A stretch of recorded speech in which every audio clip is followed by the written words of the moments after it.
হয় আলেম হও, নয় আলেমের ছাত্র হও, নয় আলেমকে মহাব্বত করো, নয় আলেমকে সাপোর্ট করো।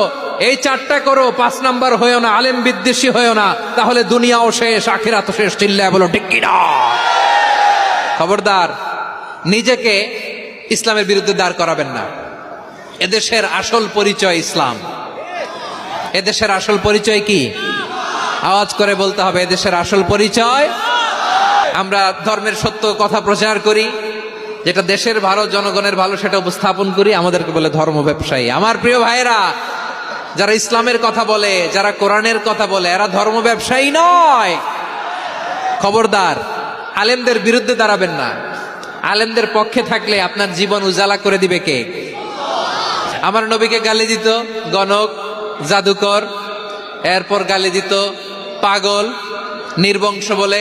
আর আমাদেরকে গালি দেয় মৌলবাদী বলে, আমাদেরকে গালি দেয় রাজাকার বলে। রাজাকার শব্দটা তো এখন একটা অ্যাওয়ার্ড হয়ে গেছে, অ্যাওয়ার্ড। রাজাকার রাজাকার গালি দেওয়ার দিন শেষ। কি দিন আসলো, সুবহানাল্লাহ কইবেন না? আল্লাহ তো আমাদেরকে দেখাইছে। রাজাকার শব্দটা এখন একটা অ্যাওয়ার্ড হয়ে গেছে।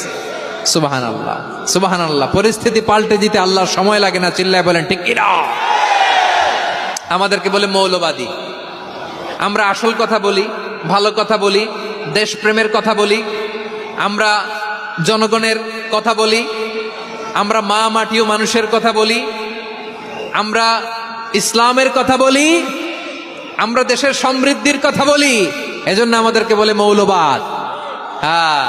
আবার আমাদেরকে বলে ধর্ম ব্যবসায়ী। খবরদার, নিজেকে ইসলামের বিরুদ্ধে দাঁড় করাবেন না।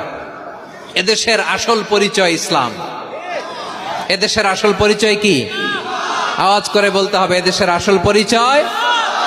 এদেশে আজান শুনে সূর্য ওঠে শহর গ্রামে, এদেশে আজান শুনে সূর্য ডোবে সন্ধ্যা নামে, এদেশে সকল কাজে সবাই বলে বিসমিল্লাহ, এদেশে ভালো কিছু দেখে শুনে হাসি মুখে সবাই বলে মাশা আল্লাহ, সুবহানাল্লাহ, সুবহানাল্লাহ, সুবহানাল্লাহ, সুবহানাল্লাহ, সুবহানাল্লাহ। ঠিক কিনা বলেন? ও নবীন তরুণ, তোমার কিসের এত ভয়? জেনে রেখো বাংলাদেশের আসল পরিচয়। এদেশের আসল পরিচয় ইসলাম। প্রিয় ময়মনসিংহ, গলা ফাটিয়ে বলো, এদেশের আসল পরিচয় কি? এদেশে পরস্পরে দেখা হলে দেয় সালাম, এদেশে আমজনতার হৃদয় জুড়ে পাক কালাম। ঠিক কিনা বলে?